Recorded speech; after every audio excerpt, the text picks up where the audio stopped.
Si quelqu'un d'entre vous manque de sagesse, qu'il la demande à Dieu, qui donne à tous simplement et sans reproche, et elle lui sera donnée. Mais qu'il la demande avec foi, sans douter, car celui qui doute est semblable au flot de la mer, agité par le vent et poussé de côté et d'autre. Qu'un tel homme ne s'imagine pas qu'il recevra quelque chose du Seigneur. C'est un homme irrésolu, inconstant dans toutes ses voies. Après que l'apôtre Jacques les fin encourager les chrétiens pour être capables d'embrasser les épreuves avec joie à cause de potentialités que les épreuves ont gagnées, pour être capable de stimuler la croissance, la maturité dans la vie chrétienne. Maintenant, dans le verset qui suivit, au verset 5 au verset 8, l'apôtre Jacques exhortait pour prier sans douter, pour demander la sagesse à Dieu, qui est lui-même prêt pour le bail, sagesse à tous ceux qui la demandent.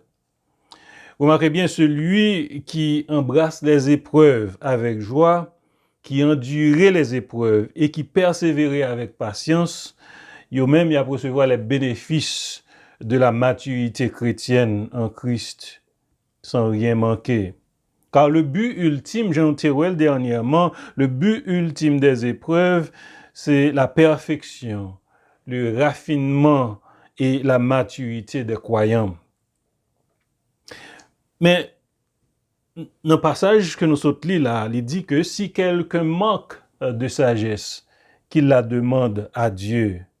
Bon Dieu, ça lui-même qui baille, qui donne la sagesse et qui baille généreusement à tous.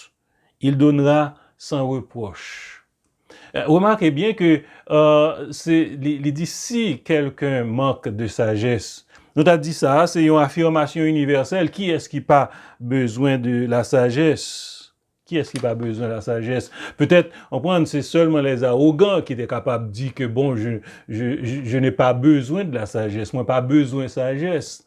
Mais celui qui est vraiment sage, j'ai pas jamais dit qu'il n'a pas besoin de sagesse, parce que nous tous, nous avons besoin de la sagesse. Peut-être dans ça, nous t'a dit que l'apôtre Jacques l'a pensé à l'enseignement de Jésus qui dit dans Matthieu chapitre 7, verset 7, demande et l'on vous donnera. Selon la littérature intertestamentaire, les nous-dits intertestamentaires, on a parlé de période entre l'Ancien et le Nouveau Testament. Selon pensée qui a véhiculé dans la période, ça, la sagesse, c'est une qualité que le peuple de Dieu a besoin pour endurer les épreuves avec courage et piété. C'est une qualité que le besoin. Puis même la sagesse, est reliée avec la perfection. Il y a un auteur qui dit que même si quelqu'un est parfait parmi les fils des hommes, cependant, sans la sagesse qui vient de Dieu, il ne sera regardé pour rien.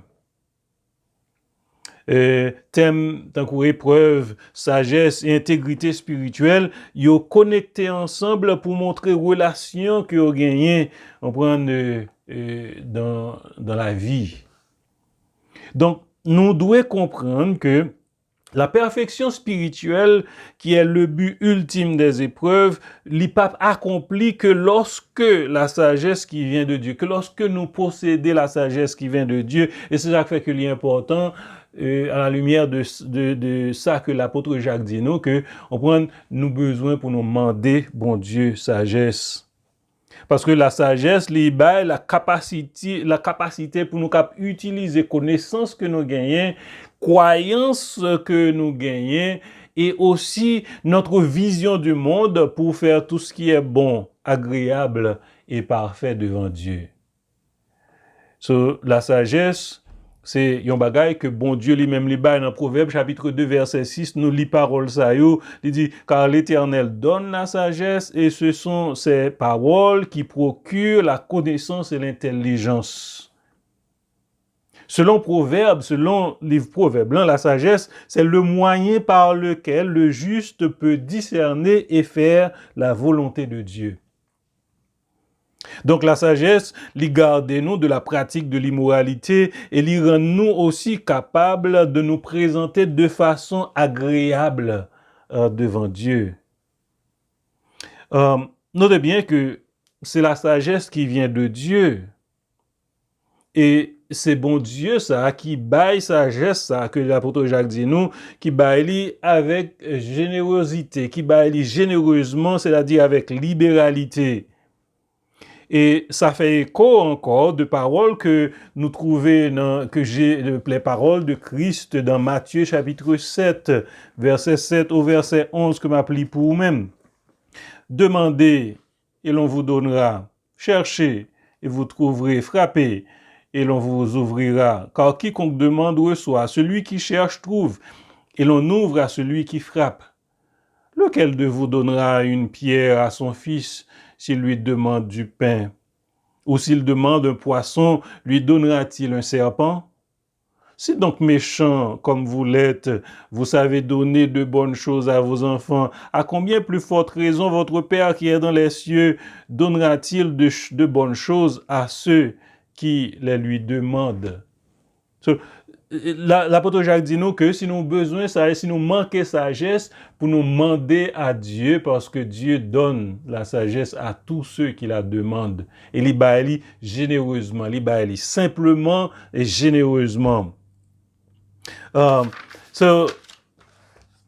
avons besoin de la sagesse pour nous capables d'endurer les épreuves de la vie. Nous avons besoin de la sagesse pour nous capables de connaître comment pour nous agir au milieu de toutes les épreuves qui viennent sur le chemin. Nous. Non seulement dans la période ça que nous vivons là, qui c'est COVID-19, il y a un virus qui est allé à travers le monde et qui bloquait presque tout le monde. Il bloquait toutes les économies, qui crée un peu de difficulté pour nous-mêmes, à part de malades, il fait nous malades, mais il bloquait toute l'autre bagaille pour nous. Dieu donne simplement. Mais les nous aller pour nous demander une attitude pour nous gagner. Nous devons venir pour nous demander avec la bonne attitude. Premièrement, c'est avec foi. La foi est une ferme assurance des choses qu'on espère et une démonstration de celles qu'on ne voit pas. Dans le sens où on a dit, c'est une expression de confidence et d'assurance. Nous venons avec confidence et assurance. Remarquez bien tout que l'objet de la foi est aussi important que la foi elle-même. C'est Dieu qui est l'objet de la foi. Dieu ne faillit pas. Il ne change pas. Il est immuable. Deuxièmement, non seulement nous demander avec foi, mais nous demander sans douter. L'opposé de la croyance et de la foi, c'est le doute. Mot original, on prend qui bat nous le mot doute, il référait à l'idée d'une dispute qui existait à l'intérieur d'un monde quelconque. Il y a une sorte d'instabilité interne qui produit une fausse croyance ou bien une loyauté mitigée. Le doute lui créait l'inconstance dans l'attitude du chrétien envers Dieu.